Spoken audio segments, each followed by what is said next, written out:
আসসালামু আলাইকুম। জানিয়ে দেব এই মুহূর্তে হাতে পাওয়া সর্বশেষ ভয়ঙ্কর কিছু আন্তর্জাতিক আপডেট বাংলা সংবাদ। শুরুতেই থাকছে সংবাদ শিরোনাম। শুরুতেই জানিয়ে দেব হামাসের হামলায় 5 ইসরায়েলি সেনা নিহত। জানিয়ে দেব গাজার মানবিক বিপর্যয় মোকাবেলা করে বিশ্বের সব মুসলিমদের দায়িত্ব। এরপর রয়েছে গাজার হাটে একটি গরু, একটি উট আর কয়েকটি ভেড়া কেনার ক্ষমতা নেই কারো। সর্বশেষ থাকছে ট্রাম্পের সঙ্গে বিচ্ছেদ কেন মাস্কের। এখন শুনছিলেন সংবাদ শিরোনাম, এবার বিস্তারিত। প্রিয় দর্শক, আপনি যদি এই চ্যানেলে নতুন হয়ে থাকেন, ভিডিওটি দেখতে দেখতে চ্যানেলটি সাবস্ক্রাইব করে আমাদের সাথেই থাকুন। হামাসের হামলায় 5 ইসরায়েলি সেনা নিহত। আর খান ইউনিসে একটি সংঘবদ্ধ হামলায় ইসরায়েলি সেনাবাহিনীর 5 সদস্য নিহত হয়েছে। শুক্রবার ইসরায়েলি গণমাধ্যম বরাত দিয়ে এ তথ্য নিশ্চিত করেছে ইরানি বার্তা সংস্থা মেহের। প্রতিবেদন অনুযায়ী গাজার প্রতিরোধ বাহিনী, বিশেষ করে হামাসের যোদ্ধারা খান ইউনিসের ইসরায়েলি বাহিনীকে একটি পরিকল্পিত ফাঁদে ফেলে সম্পূর্ণভাবে অরক্ষিত অবস্থায় পরাস্ত করে। ইসরায়েলি গণমাধ্যম জানায়, দক্ষিণ গাজার খান ইউনিসের একটি ভবন ধসে ইসরায়েলি সেনাদের উপর পড়ে। এতে 5 জন ইসরায়েলি সেনা নিহত হন এবং আরও কয়েকজন আহত হয়েছেন। এদিকে শুক্রবার গাজার স্থানীয় গণমাধ্যম জানায়, ঈদের দিনেও খান ইউনিসের উত্তর পশ্চিমাঞ্চলে ইসরায়েলি বাহিনীর গুলিতে এক শিশুসহ বেশ কয়েকজন ফিলিস্তিনি হতাহত হয়েছেন। অন্যদিকে গাজার হাসপাতালের সূত্র জানায়, ঈদের আগের দিন বর্বর ইসরায়েলি হামলায় অন্তত 70 জন নিহত এবং 189 জন আহত হয়েছেন। গাজার স্বাস্থ্য মন্ত্রণালয়ের তথ্য অনুযায়ী 2023 সালের 7 অক্টোবর থেকে চলা অব্যাহত ইসরায়েলি আগ্রাসনে এখন পর্যন্ত 54,677 জন ফিলিস্তিনি নিহত হয়েছেন এবং 1,25,530 জন হতাহত হয়েছেন, যাদের বেশিরভাগই নারী ও শিশু। তবে গাজার সরকারি মিডিয়া অফিস তাদের মৃতের সংখ্যা 61,700-এর বেশি বলে উল্লেখ করেছেন। জানিয়েছে, ধ্বংসস্তূপের নিচে নিখোঁজ হাজার হাজার মানুষ মৃত বলে ধারণা করা হয়েছে। গাজার মানবিক বিপর্যয় মোকাবেলা করা বিশ্বের সব মুসলিমদের দায়িত্ব। যুদ্ধবিধ্বস্ত ও দুর্ভিক্ষপীড়িত গাজার মানবিক বিপর্যয় মোকাবেলা করা বিশ্বের সমস্ত মুসলিম সরকার ও জাতির দায়িত্ব বলে উল্লেখ করেছেন ইরানের সর্বোচ্চ নেতা আয়াতুল্লাহ আলী খামেনি। পবিত্র ঈদ উল আজহা ও হজ উপলক্ষে দেওয়া এক বাণীতে তিনি এই কথা বলেন। হজের বাণীতে খামেনি বলেন, হজ হল মুমিনদের আকাঙ্ক্ষা, অধীর আগ্রহের ঈদ এবং সৌভাগ্যবানদের আধ্যাত্মিক জীবিকা। হজের সঙ্গে এই রহস্যময় মর্মজ্ঞানের মিশ্রণ ঘটলে তা কেবল মুসলিম উম্মারাই নয়, বরং সমগ্র মানবজাতির প্রধান সমস্যাগুলোর প্রতিকার হয়ে ওঠে। তার মতে, হজ অন্য সফরের মতো নয়, যা ব্যবসা, পর্যটন বা অন্যান্য উদ্দেশ্যে করা হয়। সেখানে কখনো কখনো ইবাদত বা সৎকর্ম সেই সফরের অংশ হয়ে ওঠে। হজ হলো সাধারণ জীবন থেকে আদর্শ জীবনের স্থানান্তরিত হওয়ার একটি অনুশীলন। আদর্শ জীবন হলো একাত্মবাদী জীবন। এর প্রধান ও চিরস্থায়ী উপাদানগুলো হলো সত্যের অক্ষের চারপাশে অবিরাম প্রদক্ষিণ, কঠিন চূড়ান্তগুলোর মধ্যে নিরলস প্রচেষ্টা, কুচক্রী শয়তানের দিকে সর্বদা পাথর নিক্ষেপ, জিকির ও ইবাদতের সাথে বিরতি, পক্ষাঘাতগ্রস্ত ও পথচারী দরিদ্রের খাওয়ানো, সব জাতি, বর্ণ, ভাষার মানুষ এবং ভৌগোলিক অঞ্চলকে সমানভাবে দেখা এবং সবসময় সেবা করার জন্য প্রস্তুত থাকা, আল্লাহর আশ্রয় প্রার্থনা করা এবং সত্যকে রক্ষার পতাকা উড্ডীন করা। হজের মূল উদ্দেশ্য প্রসঙ্গে ইরানের সর্বোচ্চ নেতা বলেন, হজ নিজের মধ্যে এই জীবনের প্রতীকী দৃষ্টান্তগুলো সম্মিলন ঘটিয়েছে এবং হজযাত্রীদেরকে এসবের সঙ্গে পরিচিত করিয়ে জীবনের প্রতি আমন্ত্রণ জানায়। এই আহ্বান অবশ্যই শোনা উচিত। হৃদয়, মন এবং বাহ্যিক অভ্যন্তরীণ চোখ খুলতে হবে, শিখতে হবে, শিক্ষাগুলো রপ্ত করে সেগুলো প্রয়োগ করার দৃঢ় সংকল্প গ্রহণ করতে হবে। প্রত্যেকেই তাদের সামর্থ্য অনুযায়ী এক্ষেত্রে পদক্ষেপ নিতে পারে। আলেম, বুদ্ধিজীবী এবং রাজনৈতিক ও সামাজিক অবস্থানের অধিকারী ব্যক্তিদের দায়িত্ব আরও বেশি। মুসলিম বিশ্বের উদ্দেশ্যে বলেন, মুসলিম বিশ্বের এখন এই শিক্ষাগুলো প্রয়োগ করার আগের চেয়েও বেশি প্রয়োজন। গাজা ও পশ্চিম এশিয়ার বিপর্যয় চলা অবস্থায় এবার দ্বিতীয় হজ পালিত হচ্ছে। ফিলিস্তিন দখলদার অপরাধ, ইহুদিবাদী চক্র, ভয়াবহ নিষ্ঠুরতা, বর্বরতা এবং শয়তানির মাধ্যমে গাজার বিপর্যয়কে অকল্পনীয় মাত্রায় নিয়ে গেছে। ফিলিস্তিনি শিশুরা এখন কেবল বোমা, গুলি এবং ক্ষেপণাস্ত্রের আঘাতেই নয়, তৃষ্ণা, অনাহারে মারা যাচ্ছে।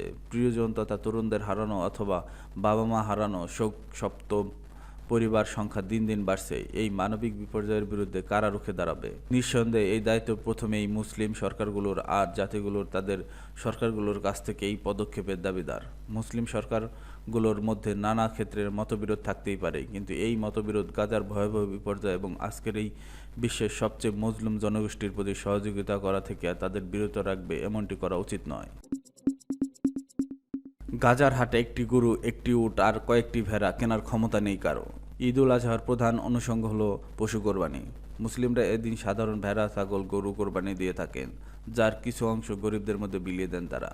এরপর কোরবানির পশুর মাংস ও মিষ্টি সহ নানা কিছু নিয়ে পরিবারের সবাই আনন্দ করে। তবে যুদ্ধের কারণে এর কিছুই করতে পারছে না গাজার মানুষ। গত 3 মাসে সেখানে কোনো তাজা মাংস প্রবেশ করেনি। গাজার যেসব ভেড়া, গরু এবং ছাগল লালন পালন করা হয়েছিল সেগুলো বেশিরভাগই যুদ্ধের প্রাণ হারিয়েছে। বার্তা সংস্থা এপি শুক্রবার জানিয়েছে, গাজার এখনও যেসব পশু জীবিত আছে সেগুলো নিয়ে দক্ষিণ গাজার উপকূলীয় এলাকায় আল মাওসিতে বসেছিল হাট, কিন্তু সেখান থেকে কারো কোনো পশু কেনার সামর্থ্য নেই।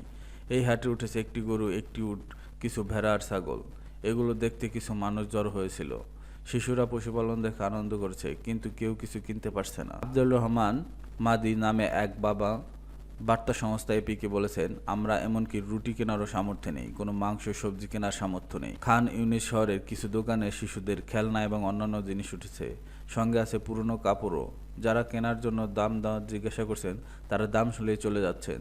সেখানকার হালা আবু নাকিরা নামে এক নারী এপিকে বলেছেন, আগে ঈদ ছিল একটি উৎসব, শিশুরা থাকতো আনন্দে, কিন্তু এখন ইসরায়েলের অবরোধের কারণে এখানে কোনো আটা নেই, কোনো কাপড় নেই, কোনো আনন্দ নেই।